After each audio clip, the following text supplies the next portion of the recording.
World-class faculty, cutting-edge labs and immersive learning. A vibrant campus life beyond the classroom. SGT University, nurturing future leaders. Bihar में विधानसभा चुनाव से पहले मतदाता गहन पुनरीक्षण यानी एसआईआर पर खूब बवाल मचा हुआ है। संसद के दोनों सदनों में इसे लेकर हंगामा हुआ और विपक्षी दल इस पर सदन में चर्चा की मांग भी कर रहे हैं। हालांकि सरकार का कहना है कि इलेक्शन कमीशन के इस काम पर सदन में चर्चा करना संभव नहीं है, लेकिन अब बिहार में महागठबंधन इस मुद्दे पर सियासी पारा बढ़ाने के मूड में है। इसको लेकर एक बड़ी प्लानिंग का ऐलान आज तेजस्वी यादव ने किया। दरअसल सीट शेयरिंग को लेकर पटना में महागठबंधन की आज एक बैठक हुई। आरजेडी की तरफ से एक्स पर इसकी जानकारी भी दी गई। महागठबंधन की तरफ से तेजस्वी यादव की अध्यक्षता में समन्वय समिति की मीटिंग हुई। वहीं ऐसा पहली बार है जब महागठबंधन की बैठक से मुकेश सहनी गायब दिखे।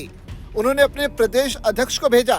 बताया जा रहा है कि सहनी फिलहाल दिल्ली में हैं। खैर, मीटिंग के बाद तेजस्वी यादव ने कहा कि आने वाले कुछ दिनों में हम महागठबंधन के सभी साथी जनता के बीच जाएंगे।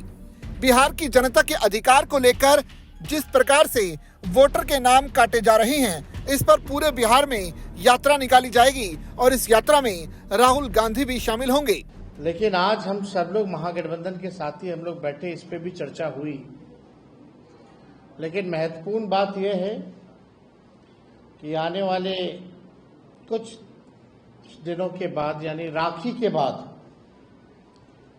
हम महागठबंधन के सभी साथी, खास तौर पे जो बड़े नेता हैं दल के, राष्ट्र स्तर के जो नेता हैं, और हम भी खुद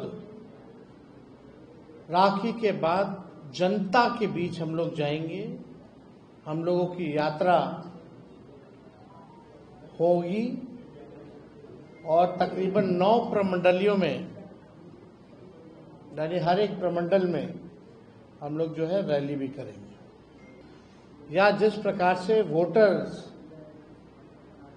के नाम को काटा जा रहा है, इन तमाम बिंदु को लेकर के हम सब लोग जो है जनता के बीच जाएंगे और इस यात्रा में राहुल गांधी जी भी शामिल होंगे।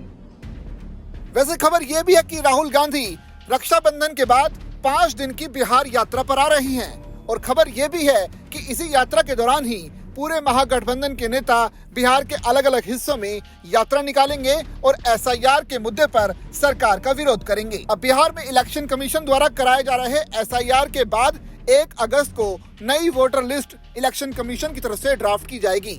माना जा रहा है कि चुनाव आयोग की इस अपडेट के बाद बिहार की मौजूदा वोटर लिस्ट से करीब 65 लाख वोटर्स के नाम काटे जा रहे हैं, जो आगामी चुनाव में कई पार्टियों के वोट बैंक और चुनावी समीकरण पर सीधा असर डाल सकते हैं। इसी के विरोध में महागठबंधन के दल प्रदर्शन कर रहे हैं। देखना पड़ेगा कि महागठबंधन की ये रणनीति आगामी चुनाव से पहले कितनी बड़ी कामयाबी के रूप में तब्दील होती है।